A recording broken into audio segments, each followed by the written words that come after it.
For years, developers have tried very hard to make games that look like cartoons, and while it hasn't always worked, it has always produced interesting results. I'm Falcon, and today on gameranx we're going to talk about the top 10 cel-shaded games of all time. Number 10 is 13, as in XIII. It's a game that's built on top of a comic franchise, and it pretty much nails exactly what you would want from that. It was a first-person shooter, which probably one of the few first-person shooters out there to be cel-shaded, and it took a novel effect to killing. In some games nowadays they have a kill cam, but they would actually do kills in various panels on top of the screen when you pulled off something particularly impressive. It really did a lot of stuff that lent itself to the comic aesthetic more than just the graphics. It really felt like it knew its fan base and it knew what it was going for at all times. And although at the time it was maybe a little bit less fondly received as it is remembered now, it's a great game. Even now, it's a great game.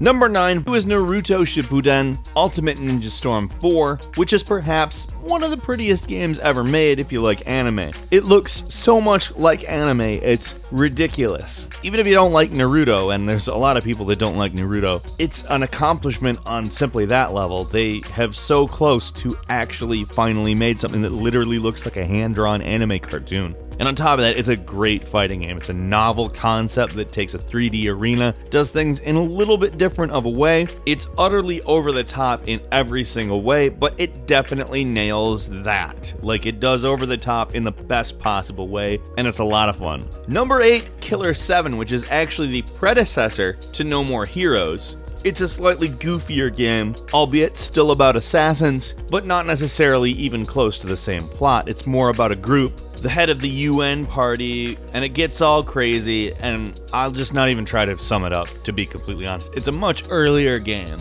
than No More Heroes, and it shows, but it also, again, manages to hold up because it feels like a style as opposed to limitations. This game wasn't an open world game, it was actually significantly more linear than the other game, and the other game, even though open world, was pretty linear. Still, it was one of those games that you could really tell was made with a lot of love. A lot of really weird love. Number 7 is Transformers Devastation, which, by the way, is perhaps one of the best looking cel-shaded games, period. Like, if the game itself wasn't good, it wouldn't even matter. It'd probably make this list based off the pure fact that it really looks like a cartoon. In fact, it looks like the cartoon, the Transformers cartoon, and it somehow manages to feel the same way too, despite having much more advanced camera techniques on display at pretty much all times. But the game is fantastic, and who could expect any differently when Platinum Games made it? It feels exactly like you might expect a Platinum Games Transformers game to play. Frankly, huge fan of Bayonetta, huge fan of Devil May Cry. Transformers Devastation continues that tradition, and also pretty much makes you feel like you're in the cartoon. How can you not put this on the list? Number 6, No More Heroes, which was originally supposed to be on the Xbox 360 but was put onto the Wii because they thought that the Wii controller would make it more interesting, and it did. And to be honest, it's probably one of the only open world games on the Wii itself, and it did something pretty interesting. It had a plot that was perhaps as absurd as any of the anime influences that it could have claimed to have, having a essentially ranked assassin system where if you killed somebody in the assassin system, you were ranked, and you take a job to kill somebody and it ends up giving you a high rank, and you have to keep going up through the ranks. Now, being it was a Wii open world game, it was a little bit restrictive, but the look was definitely unique, especially for a Wii game. To have anything that even felt like Grand Theft Auto vaguely was weird, and to have it cel-shaded is even weirder, but it had sharp satire and touched on some real issues in the most hyperbolic possible way, and it was just fun. Number 5, Borderlands. Can you imagine if Borderlands hadn't been cel-shaded? Being it's basically a comedy game, a different form of comedy game than just like, ha ha ha, this is always funny, everything's meant to be a joke, the systems don't matter at all, but rather a good game with a comedy element built into it. Can you imagine if they went for hyper-realistic graphics? Well, they originally were. Borderlands was supposed to have a realistic sort of brown and gray aesthetic, but later in development they seemed to realize that that was overdone or something, because they changed it to how it is now, and thankfully they did that because it has a style that makes you go, oh, Borderlands. And as far as I'm concerned, you can't really get that with hyper-realistic games. Nothing against hyper-realism, but when you put Borderlands against anything else that's set in a post-apocalyptic desert setting, you'll probably remember Borderlands. Number 4 is Sly Cooper and the Thievius Raccoonus. Sly Cooper was kind of a stealth platformer that came off in a different way than I ever expected it to, because it was in the era of your Jak and Daxters, but Sly Cooper really took me by surprise in being such an interesting game. For one, it sort of played off the Super Mario formula of having one hit or maybe a power-up that gives you 2 hits in total, and you can essentially stick around as long as you can find another power-up. I liked the stealth/stealing gameplay, but I loved the graphics. They did such a good job making a colorful world that all of the various levels had a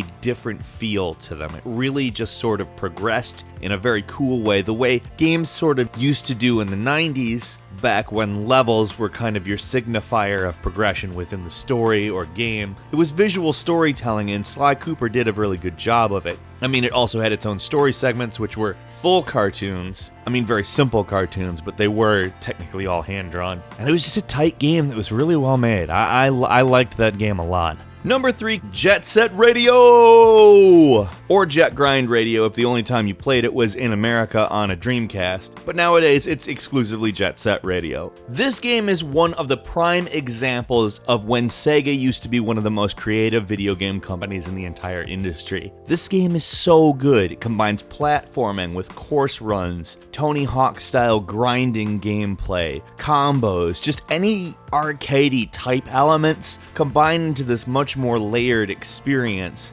set in a world that's so realized with interesting, cool-looking details and a really, really fun premise that sort of remains weirdly vague the whole time. It's just basically you spray painting to stop other gangs and the Rokuku, which is a big mysterious organization that's taking over the world with vinyl. It's interesting, but more importantly, it's one of the most fun and beautiful games I think to ever exist. Seriously, such a great game, such great music, such great visuals. Number 2, Curia Chronicles, which is, by the way, one of the more interesting games on this list just from gameplay alone, having tank gameplay in what kind of comes off as a random JRPG looking game, and then they're just like, yeah, we're gonna be putting you in a tank. Hope you like that. Anyway, the graphics have this really cool hand-drawn look to them. Clothes, plants, and other background objects look as though they were painted, while characters themselves retain that cel-shaded look that you expect from a lot of anime games, and it melds together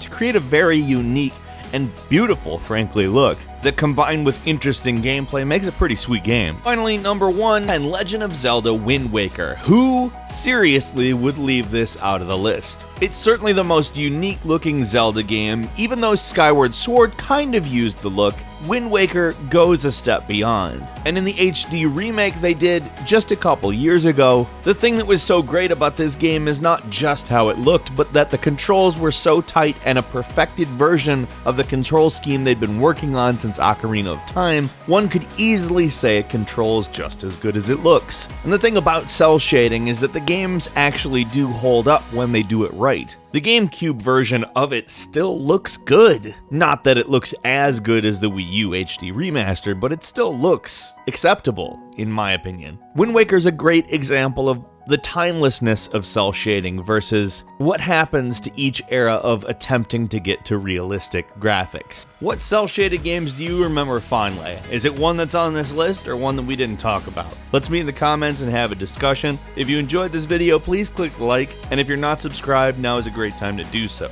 As always, we upload brand new videos every single day of the week. The best way to see them first is, of course, a subscription. Thank you very much for watching this video. I'm Falcon. You can follow me on Twitter @FalconTheHero, and we'll see you next time right here on gameranx.